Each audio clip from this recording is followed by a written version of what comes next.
Every day I'm asked, oh, won't doing hip flexors make your hip flexors too tight? And our hip flexors are too tight. Well, they're both tight and weak, okay? I'll do a little demo for you here. I just did 20 on the right leg because I'm gonna be doing both sides. This is over 10% of my body weight, getting thigh at least to parallel without the back knee cheating. Kind of lost count.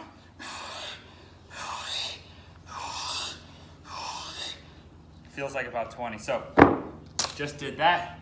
To make measures worse, whew, I can barely even pick up my foot. To make measures worse, I'll do one of these nasty Nordics, right?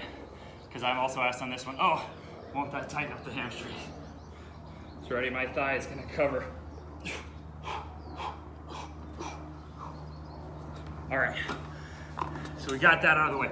I mean, I just did it, but because I train my strength in the ATG system also through length, notice that back hip flexor, and I do the same on the hamstring, okay?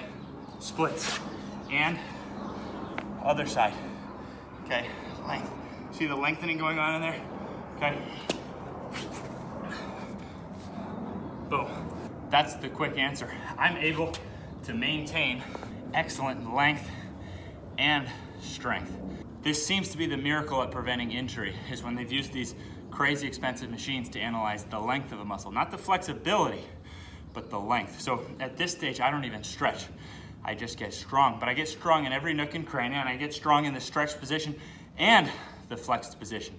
My theory on athleticism is you make your body more athletic by getting pound for pound stronger through the full range of motion.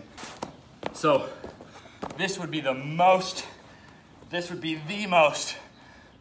lengthened position, right? That we can strength train those quads, but that's built for me on loading and getting stronger in the very top position. You see that?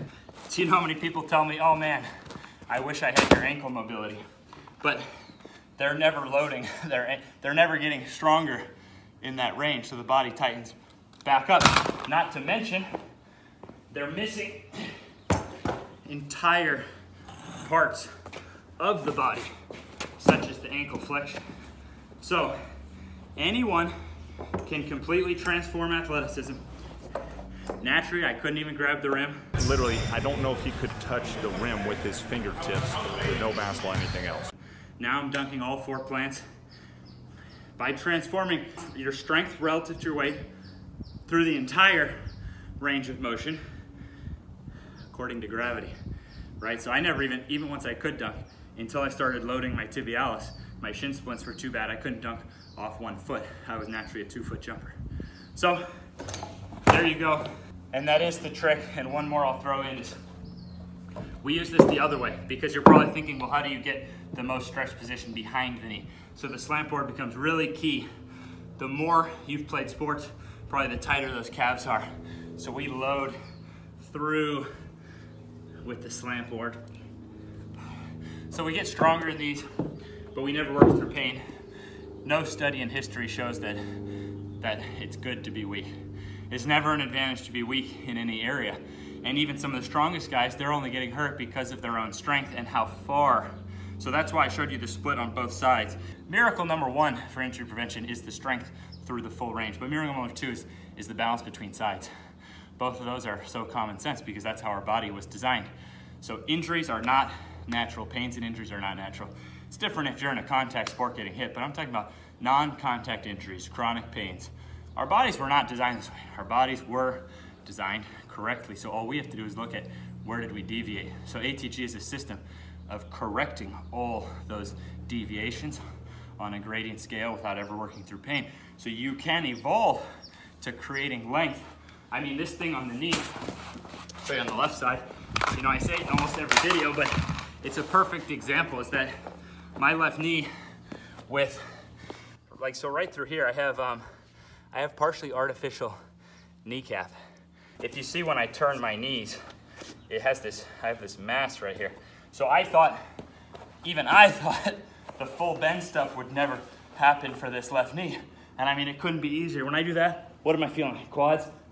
I only feel my quads and VMOs. I don't even feel my knee. So even, this stuff is so effective that we can even overcome some artificial stuff, because it's not natural to have this giant plastic whatever is in there. You see what I'm saying? So I'm just saying that even if you have had shit happen, you still might not have to give up hope if we try something that's never really been tried, which is honestly training according to gravity from the ground up, really rebalancing one side at a time, and addressing length for all the areas, because we really only have studies on the hamstring showing 4 times less chance of hamstring injury. And with different Romanian deadlift type stuff, which we use, but I mean, some of these things for hamstring are much more well known, but then we have like no studies, nothing on tibialis, yet so many people lack. See, it's even harder without weight to get with heel down to flex that tibialis and get your hamstring to cover without your back knee touching. But if you look at the position I'm in there, and if you look at then something more common, like a, you know, like your single-legged RDL, you can get, so I never set out for splits, right? I was just a shit athlete. I never set out for this. I just wanted to dunk. Couldn't dunk because I was always getting hurt. So then set out to try to figure out how to bulletproof.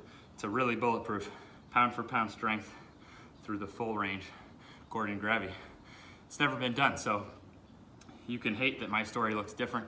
You know, I would have had to pay my college coach pretty well, because even my high school coach says what a shit athlete I was.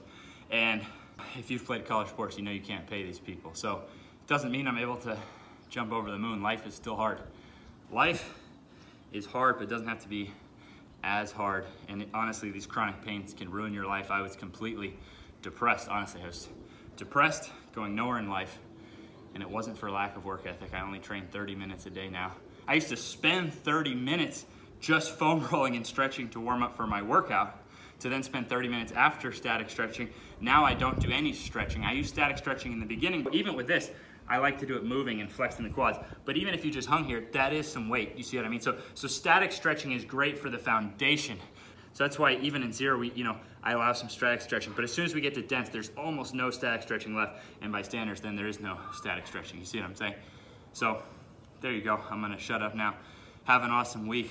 Miracles await us. Untested miracles built on common sense and built on the belief that the human body was designed correctly.